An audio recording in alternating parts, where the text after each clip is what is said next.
สร้างสังเวชนียสถาน4 แห่งนะสังเวชนียสถาน4 แห่งที่ประสูติที่ตรัสรู้ที่แสดงปฐมเทศนาและที่ปรินิพพานเนี่ยนี่สังเวชนียสถานพอดีเราก็ได้นั่นนะได้เป็นพระเนี่ยมันก็ได้มาจากที่ไหนก็บอกฮู้นะข้างหน้ามันจะเหมือนกับเป็นพระปางสมาธินะก็เอามือซ้ายเอามือหน้าขวาวางลงไปแล้วก็เอามือซ้ายวางลงไปก็เอามือขวาทับมือซ้ายเนี่ยเป็นปางสมาธิเนี่ยเราก็เอาไปกรอบมาแล้วเอาไปกรอบไว้เป็นสังเวชนียสถานเป็นที่ประสูตินะตรัสรู้แสดงพระธรรมเทศนาแล้วเสด็จดับขันธ์ปรินิพพานนะมันมีนะเราต้องนั้นดูท่านมันเนี่ยเราก็ว่าเราก็เอามาเอาไว้เอานั้นจะเป็นธรรมขึ้นใหม่จะเป็นพระใหม่ก็มันก็เราก็ระลึกถึงว่าพุทธคุณนะนี่เนอะเป็นที่ประสูตินี่เนอะเป็นที่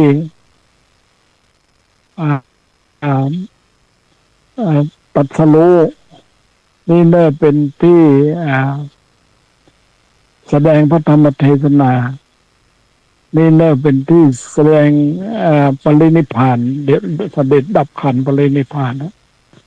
อันนี้สังเวชนียสถาน4 แห่งเลยนะเราก็ไปได้จากหมูนะมันมาจากที่ไหนหมูนะพานเนี่ยเราก็ถือว่ามันก็เป็นของที่นั้นนะเป็นของที่ควรจะเอามายึดถือไว้เอามาไว้กับตัวก็คิดว่าเป็นของที่นั่นแหละถึงว่ามันจะทำขึ้นใหม่แต่ว่ามันก็เป็นของที่นั่นอยู่เป็นอนุสติให้เราระลึกอยู่อันนี้เรื่องตัวนี้เราก็ได้ไปนั่นร่วมเป็นนั่นเป็นเ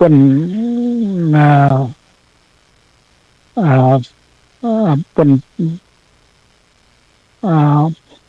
วางศิลาฤกษ์นะวางศิลาฤกษ์ที่ตัวนี้เป็นกำหนด17 นาฬิกานะก็คือ5 โมงเลยนะก็คิดว่าตัวมันก็คงจะตรงเวลามันกันนะมันก็คงจะตรงเวลาเราก็ได้เอาอันนี้นะเอาสตางค์เนี่ยญาติโยมเนี่ยวันนั้นก็มีการประชุมกันที่วัดห้วยทรายเนี่ยนะมันเป็นวันที่วันอย่างวันที่วันนั้นนะวันนั้นมีการประชุมกันได้ญาติโยมก็แจกไปคนละซองเนี่ยก็ได้เงินอยู่เพราะแล้วเพิ่งก็เอาหอมกันอยู่วันนั้นนะก็เลยเอาไปร่วมเนี่ยเอาไปร่วมในการทำบุญที่ตะวาเนี่ยเราก็นี่แหละเราก็ระลึกถึงเนี่ยสถานที่สำคัญเลยนะ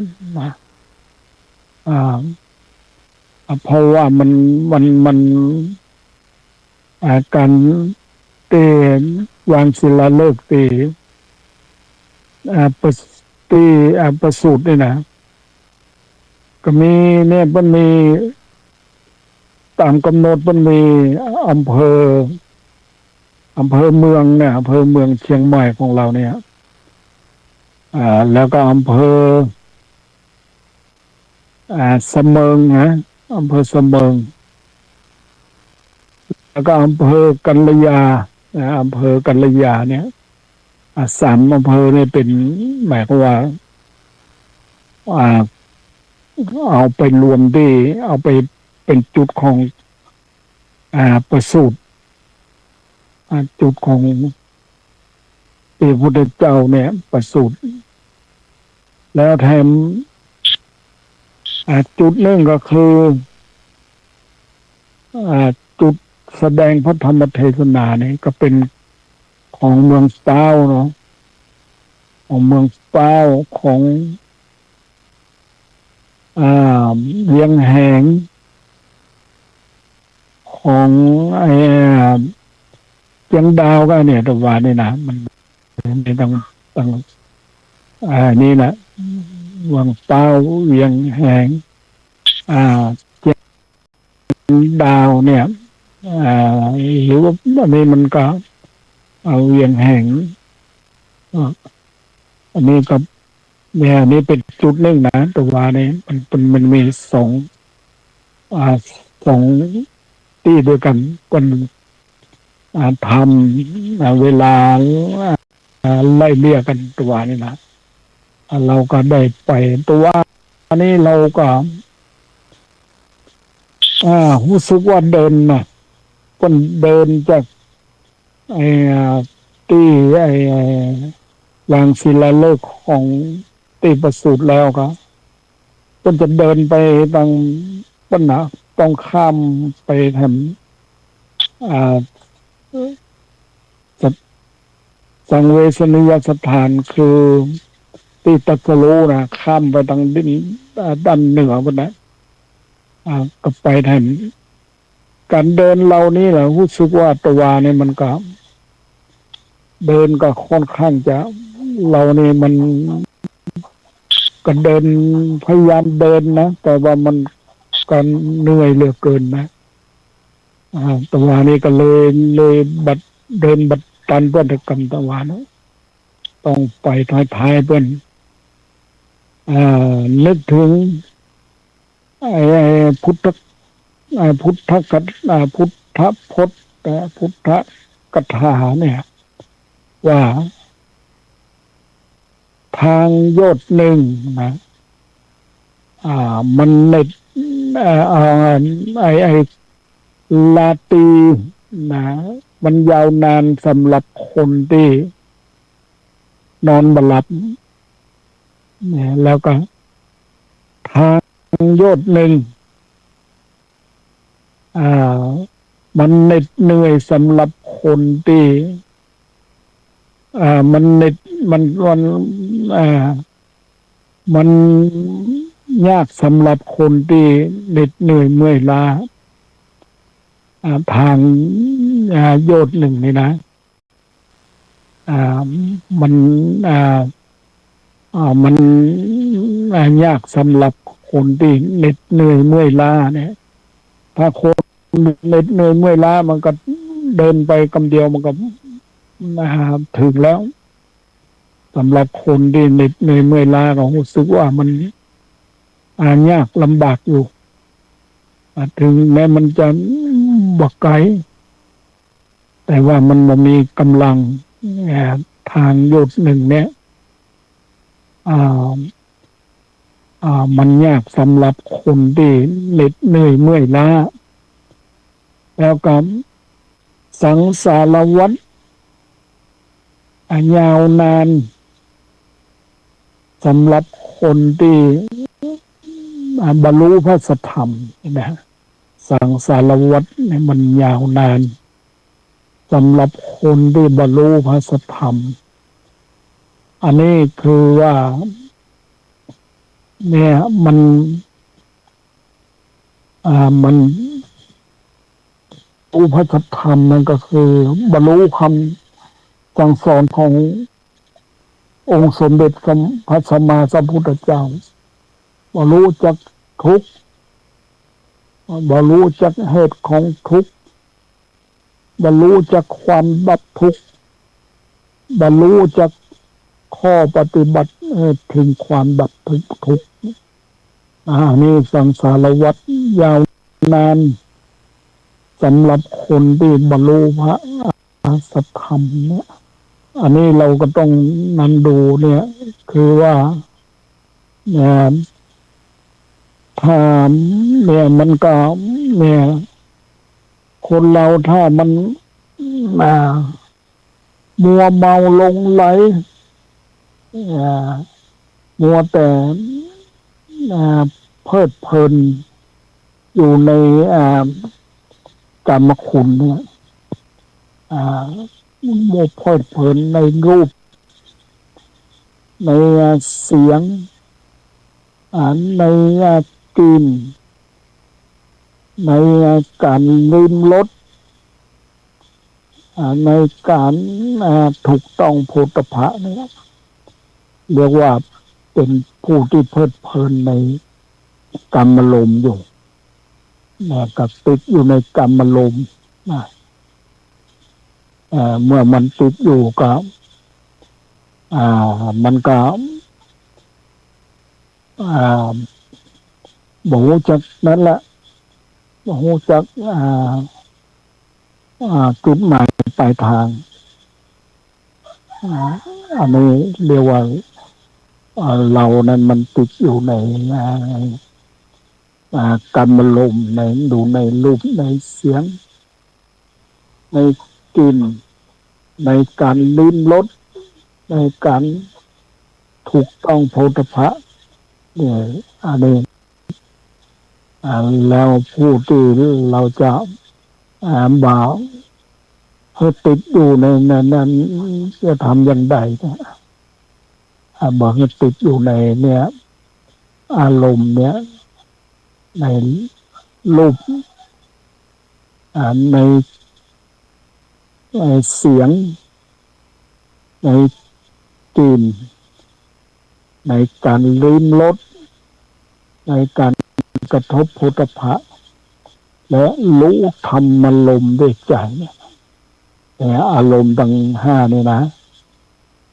เราก็จะต้องอันนี้ก็จะต้องเอาเนี่ยเอา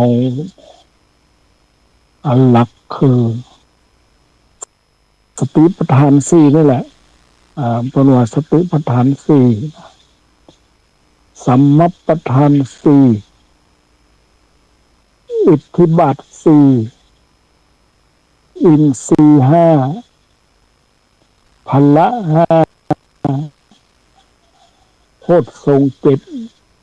มรรคมีองค์แปดเนี่ยองค์ธรรมที่จะทำให้เราตรัสรู้นี่นะคือเนี่ยสติปัฏฐานสี่สติปัฏฐานสี่ที่เราจะต้องพิจารณากายในกายของเรามันเป็นอย่างไรในกายของเรามันเป็นอย่างไรเราจะต้องมีการเจริญสติพิจารณากายในกายของเราพิจารณาในเวทนาคือความสุขความทุกข์มันเกิดขึ้นเราก็ต้องมีการพิจารณาอันนี้เรียกว่าพิจารณาในเวทนาพิจารณาจิตในจิตจิตในจิตเนี่ยก็คือ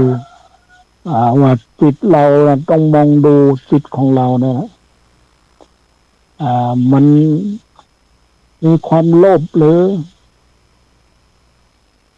มันมีความโกรธหรือว่ามันมีความหลงหรือนี่เราต้องพิจารณานะพิจารณาจิตในจิตของเราเนี่ยนะเราก็จะเห็นนะ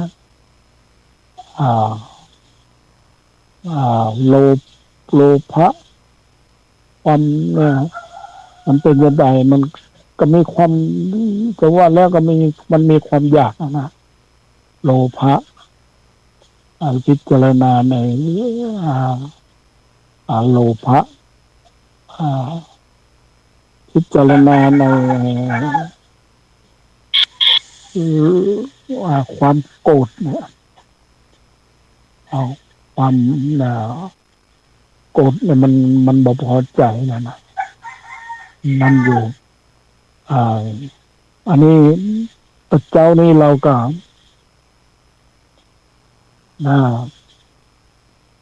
คิดว่าตัวนี่เราก็ไปเนี่ยไปร่วมตีในงานนั่นนะเราก็เราก็บัดเราก็บ่ได้ฟังเสียงนะว่าเหมือนกับว่าทางวัดเราเนี่ยเอาไปหอมแล้วเรื่องกันไปหอมที่การสร้างสังเวชนียสถานเนี่ยเอาไปหอมที่วัดเจ้าคณะอำเภอแล้วนะ10,000 บาทเนี่ยแล้วก็บัดเมื่อตะวานี่มันเหมือนบ่ได้ยินเสียงประกาศอะไรนะเราไปหอมแล้ว แต่ว่าหอมแล้วเนี่ยกันแล้วละหมายความว่าเราก็เจตนาที่เราหอมแล้วละแต่ว่าตัวนี้เหมือนบ่ได้ยินฟังกันประกาศที่เป็นประกาศนะแล้วก็เอาตัวนี้ก็เอาซองเนี่ยซองที่ท่านมหาสง่าก็นำมาให้อยู่มันมีอยู่แล้ว5 ซองนะฮะพอดีวันนั้นมีญาติโยมเขาก่อนที่จะไปตะวากับมีญาติโยมมันมาประชุมกันก็เอาแจกกันไปคนละซองแล้วก็แล้วมาลูนมามีวันศีลนั่นแหละเราไปมันเรามาวันนั้นมันเป็นวันศีลพอดีนะเป็นวันอัตมีบูชานะก็มีคนเอามาหอมทำเอามาหอมมันรวมกันกับโหอะไรแล้วตัวนี่ก็ได้เอาไปร่วมนะเปิ้นก็เป็นรวมแล้วเปิ้นจะได้แล้วเราก็บรรลุแล้วเราก็พูดถึงนั้นแล้วก็เราก็ทำบุญไปแล้วนั้นตัวนี้อันนี้ก็มัน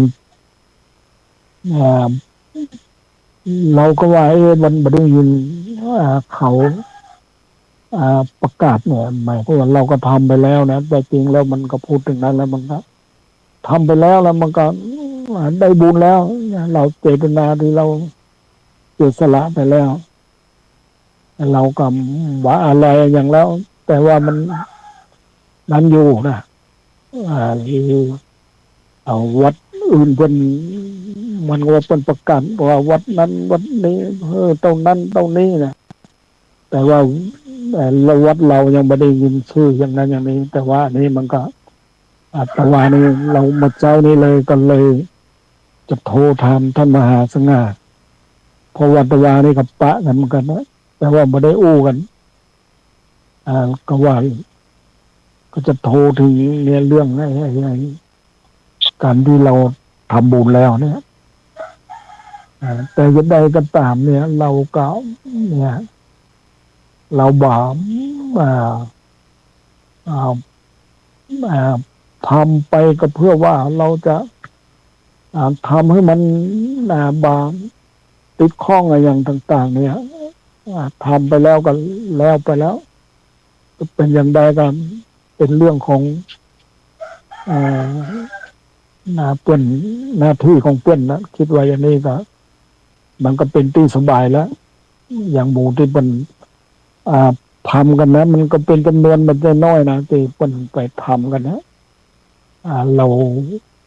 เปิ้นก็คิดว่าเปิ้นก็จะสร้าง สถานที่สำคัญนะคือเนี่ยสังเวชนียสถานนะเป็นสถานที่ประสูติสถานที่ตรัสรู้ลานสถานที่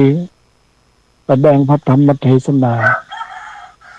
และสถานที่ปรินิพพานนะนี่เรามีเนี่ยเราได้พระที่สังเวชนียสถานในองค์น้อยๆเนี่ยนะมันได้จากที่ไหนมาก็ไม่รู้แล้ววันนั้นเราไปกอบพระเราเอาพระสิงห์เนี่ยไปกอบตีทิพเนตรด้วยนะว่าไปกอบตีทิพเนตรนะเราก็ซ้อหามาแล้วมันเอาพระนี่แหละเอาพระสังเวชนียสถานเนี่ยไปกอบเนี่ยแล้ววันนั้นเอาพระสิงห์ไปกอบแต่องค์หนึ่งก็เหมือนกับไปแล้วบรรลุเจ้าแต่จริงก็เป็นคนเดิมนี่แหละที่เป็นกอบเนี่ยนะแล้วก็เอาไปกอบตีคนที่เป็นถามเขามาแล้วเนี่ยก็ อันนี้มันกันพอดีกับไปปะคนเดิมนั่นนะไปมันจำสถานที่มาได้เปิ้นกระกอบพระสังเวชนียสถานแล้วก็ครั้งที่สองนี้ก็เอาพระสิงห์องค์น้อยๆเนี่ยนะไปกอบแทนนี่เปิ้นก็จริงมันเขาจำมันได้มันจำคนมันได้มันขี้ลืมเลยนะก็เลยเปิ้นก็เลยว่าแล้วมันกับร้านนี้นะเราเคยมาเนี่ยที่ตลาดทิพเนตรเปิ้นก็กอบเฮือเป็นทำเฮืออย่างดีแล้วเป็นทำเฮือเนี่ยอันนี้เราเนี่ยเมื่อแล้วนี่เราไปอันนี้เรื่องที่ผ่านมานะเรื่องที่ผ่านมาแล้วก็ช่วงแล้วนี่นะเราวันเนี้ยวัน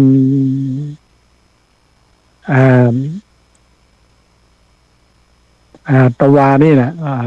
วันเรียกว่าเมื่อวันพระที่แล้วเนี่ยเราก็มาเล่าถึงเรื่องไอ้เหตุการณ์ที่เกิดขึ้นนะที่ผ่านมานี่นะมันก่อนที่เรียกว่าก่อนที่วัน15นะวันที่15นะเป็นวันพญาวันเนี่ยนะมันก็มีญาติโยมเนี่ยมาเป็นคนเป็นคนละปูนนะเป็นอยู่กับเคยรู้จักแน่หลวงพ่อวัดศรีทรงเมืองนะวัดศรีทรงเมืองนี่มันเป็นอายุเป็นเหมือนกับว่า93แล้วนะอายุเป็น93นะแต่กับเปิ้นมาเขาก็มาทำบุญแล้วก็ถามเลยว่าหลวงพ่อวัดศรีทรงเมืองในเปิ้นสบายดีก็เขาก็บอกว่าเปิ้นสบายดีอยู่นะวันนั้นก็ต้องรีบไปนะต้องรีบไปเอาคนเต็มปันเนี่ยขับรถไปนะไปที่วัดศรีทรงเมืองนะหลังจากวันที่วันที่15กับวันเนี้ยเราวันที่16กันเนี่ยเราไปก็เพื่อไว้มันต้นก็แก่ตัวแล้วเนาะแล้วกับไปปะเพื่อนพอดีไปปะเพื่อนก็มาเพื่อนก็มาไปเข้าไปเรียกว่าขอเข้าไปหานะพอดีเนี่ยเพื่อนมีคนรับ หน้าที่ดูแลอยู่นะคือท่านมหาท่านมหาสูตรอะไรชื่อนะเปิ้นดูแลอยู่เนี่ยเปิ้นก็อ่าเปิดเฮอเขาเปิดเฮอหลวงพ่อนั้นมาต้อนรับเรามาพูดคุยกับเราก็ถามความสุขทุกข์เป็นอย่างไรเนี่ย เพราะว่าไปเป็น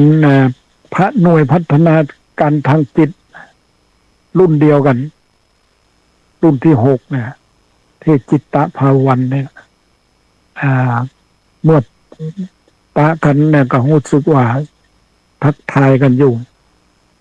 วันนั้นก็ต้องไปนะวันที่เหมือนว่าวันที่16เนี่ยเราต้องไปไป แต่ว่าก่อนที่จะไปเนี่ยเราก็มีนะก็มีเหตุการณ์ที่ว่าคือว่าฝันนะฝันว่าเราก็มีหมู่พระด้วยกันเนี่ยเป็นพระสงฆ์องค์เจ้าด้วยกันนะเรากับเป็นคนที่จุดเนี่ยจุดบ้องไฟเนี่ยนะบ้องไฟนั้นมันก็ขึ้นไปนะสุดริ้วแล้วก็จะเหมือนก็จะเป็นมันไปเป็นตัวทีก็จะจำไม่ได้นะมันเป็นไปเป็นตัวทีก็จริงแล้วก็จะมีเหมือนก็จะมีเครื่องบินกันมาที่มาในการที่เราจุดบ้องไฟนั่นนะขึ้นไปนะก็ว่าเราก็ว่ามันฝันอย่างนี้เนี่ยมันจะต้องมีนะเหตุการณ์ต่างๆนะคือว่าโดยมากมันจะมีผู้ที่เสียชีวิตไปอย่างนี้แหละเราก็นี่แหละเราก็มาเนี่ยมาฝันแล้วเราเมื่อมันมีคนมาตันขันเข้าเราก็ถามถึงหลวงพ่อหลวงพ่อเนี่ยสองเมืองนี่นะเพราะว่าเป็นแก่แล้ววันนั้นก็ต้องไปเนี่ยที่บันทงที่บนวัดม่วงต้นเนี่ยนะเป็นอยู่ที่นั่นแล้วเราหลังจากนั้นมานี่แหละหลังจากนั้นมาเนี่ยก็เราก็วันที่16 17เนี่ยนะวันที่17นี่ก็มีท่านมหาพิษณุเนี่ยก็โทรมาว่าจะไปนี่แหละจะไปเมืองตื่นเนี่ยโดยมากมันหลังปีใหม่แล้วเนี่ยแกก็ย่อมจะไปบ้านแกโทรมาแล้วก็เราก็ว่าจะไปเนี่ยบ้านเราก็ไปก็ไปนี่แหละมันนึกดูแล้วพอจะไปได้เราก็ไปครับท่านก็เอารถมารับแล้วก็ขี่รถไปเนี่ยมาก่อนจะไปนี่ก็เราก็กังวลเนี่ยที่ญาติเขาจะมาดำหัวเราก็ว่าจะรออยู่เนอะมันมาได้แล้วรถมันมารับแล้วเราก็ไปตามที่รถมารับไประหว่างทางก็มีคนโทรมาบอกว่าใครเขาจะมาหาที่วัดเขาบอกว่าวันนี้มาเดียวในวันนี้แล้วเราได้ออกจากวัดแล้วเราจะไปอมก๋อยเราก็มาก้อยปิกมาก่อนเราก็วันนั้นก็ต้องไปสั่นข้าวที่พุ่นนะออบหลวงพุ่นนะไปสั่นข้าวรวมแล้วมันก็ตึงเข้าเพนนั่นแหละเรียกว่าเข้าเพนนั่นแหละหลังจากนั้นแล้วก็ต้องขี่รถไปที่ อ่าไปอมก่อยมันนะไประหว่างไปนี่เราก็ยังนึกถึงในแก้วเนี่ยในแก้วนาฟ่อนเนี่ยไอ้แก้วนี่มันก็เป็นลูกศิษย์ลูกหานี่แหละก็เลยโทรมันก็ว่าเออมันจะเข้าไปเยี่ยมมันก็ไม่ได้แล้วเพราะว่าเราก็มันไม่ใช่รถส่วนตัวของเราเนี่ยเราไปตามเพื่อนก็ไปนะไปถึงที่นะไปเรื่อยๆนะไปถึงโดอยมูไปถึงยังเปียงไปถึงอ่าเลยยังเปียงก็ไปถึงดอยมูเซอร์พุ่นอ่ะจากดอยมูเซอร์ก็เข้าไปเม็ดตื่นพุ่นนะเข้าไปเม็ดตื่นแล้วก็ค่ำมาก็ก็จัดที่พักวันที่17นะก็พักอยู่ที่ศาลาที่เนี่ยที่เราเคยพักปีแล้วเนี่ยท่านมหาพิษณุนี่แหละแกก็กางกฎให้เราพักใกล้ๆกันนะกฎมันเป็นกฎม้วนนะเพราะว่าเรามันการกางบ่ใครเป็นแกก็กางให้เราแล้วพอแจ้งเจ้าขึ้นมากับต้องไปฉันอาหารที่เหมือนฉันอาหารที่บ้านแกนะแล้วฉันอาหารแล้วมันเป็นวันที่18นะฉันอาหารแล้วกับป้นกับปลาไปดูวัดนะวัดม่อนจองเลยนะวัดที่ประจำหมู่บ้านมันนะไปเยี่ยมไปดูแลวัดไปยังวัดแล้วก็หลังจากนั้นก็ไปเนี่ยล่องไปทางสายไปถึงล่องไปเนี่ยถึงแม่ตื่นน้อยมันนะไปดูวัดดูวาอย่างแล้วกลับมากลับมาแล้วก็มาฉันอาหารเพนที่ต่างจะเข้าห้วยไม่หกนะต่างที่จะเข้าห้วยไม่หกแกก็สั่งอาหารเพนเราก็บอกฉันเราก็เหมือนว่าบัดมันก็ว่ามันก็บัดฉันนะมันเราก็ฉันเหมือนกันนะเอาฉันเหมือนกันฉันอาหารเพนนึกใจว่าจะมาฉันอาหารที่บ้านของเพิ่นนะมันก็สั่งอาหารเลี้ยงเพนที่นั่นเลี้ยงเพนเรียบร้อยแล้วเนี่ยเราก็เข้ามาที่สถานที่นะก็มารอคอยในการที่จะสืบชะตาบ้านนั่นนะมันเป็นวันที่18นะวันนั้นนะพอเนี่ยพอได้เวลามาแล้วเปิ้นก็มีการแห่ไม้คำโพนะญาติโยมที่เปิ้นจะสืบชะตาเปิ้นก็มีการแห่ไม้คำโพล้อมแห่ล้อมหมู่บ้านนั่นนะล้อมสถานที่นั่นนะมหาพิษณุแกก็บอกว่าเราเนี่ยเป็นคนที่ชักไม้คำโพนี่แล้วปั่นปอนให้ญาติโยมเขาแล้วก็ช่วยชักไม้คำโพนี่เอาคำนะเพราะว่าเป็นถือว่าเป็นประเพณีของเป็นแล้วก็หลังจากนั้นมาก็เปิ้นก็เตรียมตัวจะสืบชะตาแล้ว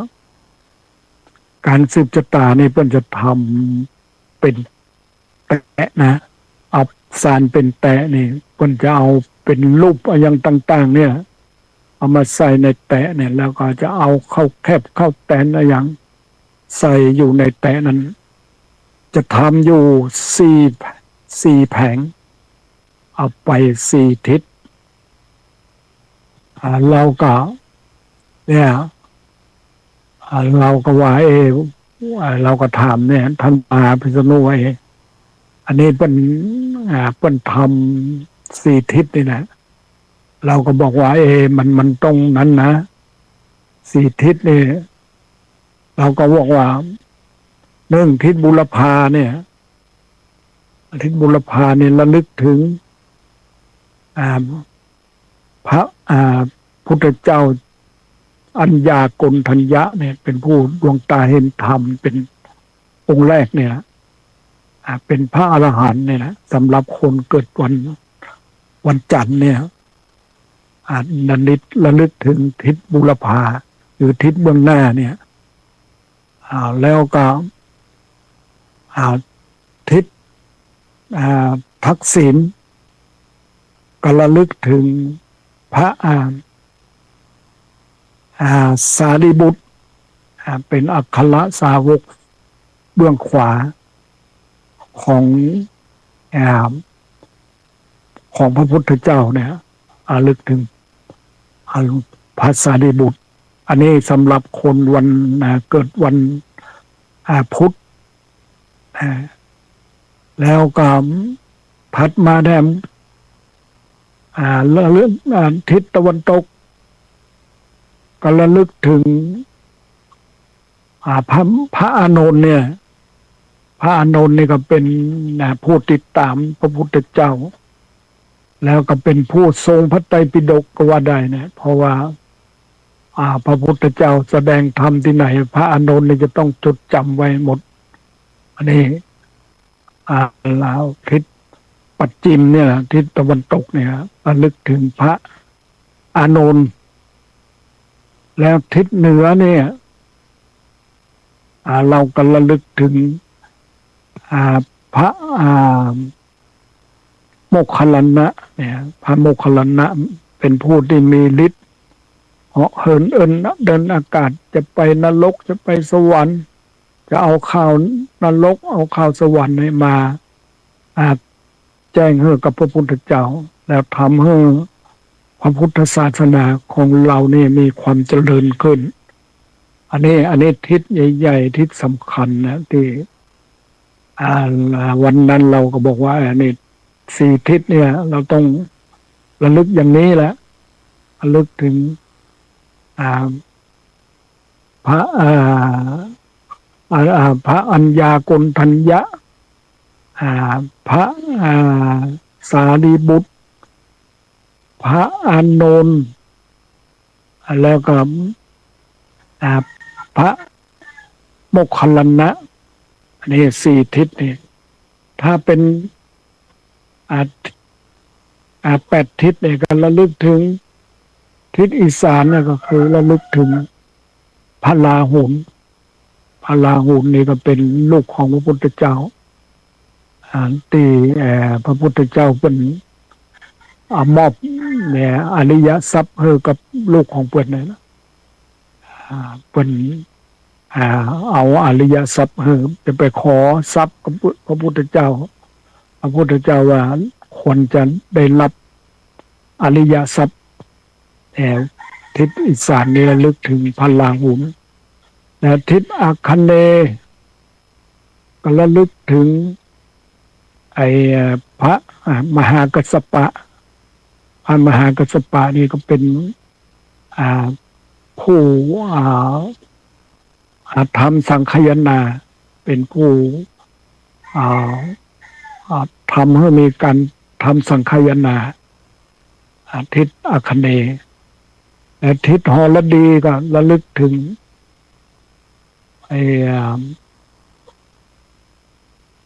พระอุบาลีเป็นผู้เลิศทางพระวินัยนี่นะ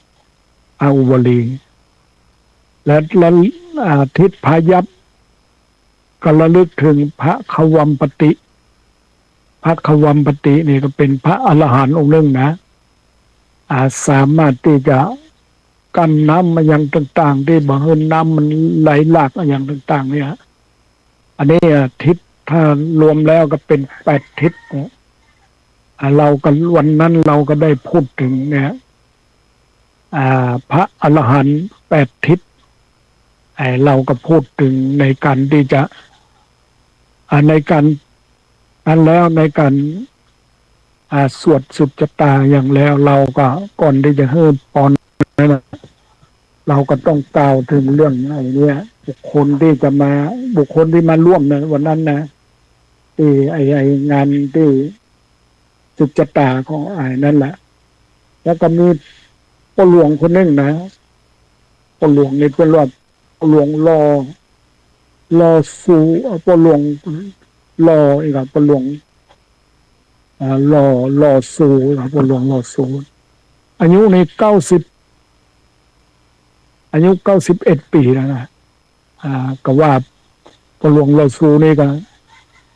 มันก็แกกันเราไปแกกันเราไปรอบหนึ่งแล้วก็แถมปีหนึ่งเนี่ยนะมันเป็น91นะเพิ่นก็ยังแข็งแรงอยู่นะเพิ่นมาร่วมในการศึกษาในวันนั้นนะวันที่18นะตีวัดตีนั้นนะตีไอบ้านท่านมหาวิษณุนะแล้วมาค่ำในมากับมีญาติโยมก็มานั้นอยู่มาแล้วก็บอกว่าวันนี้นะวันที่19ตอนเช้าเลยละตี 4เนี่ยพระมหาว่าจะต้องนั้นแล้วเราจะต้องออกจากสถานที่แล้วพอตี 4ก็ออกจากสถานที่มาเนี่ยก็มาเรื่อยๆนะมาเรื่อยๆก็ตลอดถึงมาถึงอบหลวงในแกก็มาสั่งสารอาหารเจ้าเนี่ยเราชวนเราสารอาหารเราก็บอกสารละเราคิดว่าวันนั้นเราก็จะต้องถึงวัดละเนี่ยวันนั้นก็แกก็มาสารอาหารที่อบหลวงเนี่ยนะเราก็มาสารอาหารที่วัดพอดีมาถึงวัดเนี่ย9 โมงพอดีนะวันที่19นั่นนะอันนี้ก็เรื่องราวที่เราเนี่ยเรื่องไอ้เนี่ยความฝันที่ว่านี่เราฝันที่ไอ้เนี่ยจุดบกไฟแล้วมันบกไฟมันก็ขึ้นไปนี่นะแล้วก็นี้มันก็คิดก็จะมาขวาดกับนี่แหละขวาดกับท่านต้องเสียชีวิตไปนี่นะมันเนี่ยมันเพราะว่ามันโดยมากการจุดบ้องไฟนี่มันจะมีเหตุการณ์อย่างนี้แล้วมีการพูดต้องเสียชีวิตอย่างนั้นอย่างนี้นะอันนี้เป็นเรื่องราวที่เราได้สังเกตมาหลายครั้งแล้วเรื่องกันจุดบ้องไฟแต่อย่างใดก็ตามเนี่ยแล้วเราก็ยังพอดีเนี่ยไปทำวัดเนี่ยไปทำวัดคือทำวัดปิกจากการทำวัดมาเปิดดูเราไม่ได้เอาโทรศัพท์ขึ้นไปมาเปิดดูโทรศัพท์ก็มีท่านมหาลำไพโทรมานะโทรมาแล้วก็เราก็ถามด้วยท่านมหาลำไพไว้เองมีญาติโยมมีโยมเนี่ยมีโยมจันเพชรเนี่ยโทรไปว่าท่านมหาพิษณุมรณภาพเลยนะเราก็ตกใจเหมือนกันนะเราก็ไปจะใดเนาะเราก็พอดีเราก็ตั้งอยู่ว่ามันเราก็ไว้ยังนั่นอยู่มันวันนั้นนะมันเราก็ก็พยายามที่จะช่วยแกอยู่นะช่วยแกเพราะว่าเรากันมันก็คุ้นเคยกัน นั่นแหละอ่าไปมาหาสู้กันอยู่แล้วเราก็ไว้เราในที่สุดเราก็มันกันนั้นเรียกว่านั่นนะมันก็เป็น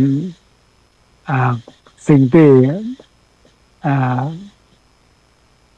นั้นเป็นไปว่าได้ที่เราจะต้องมา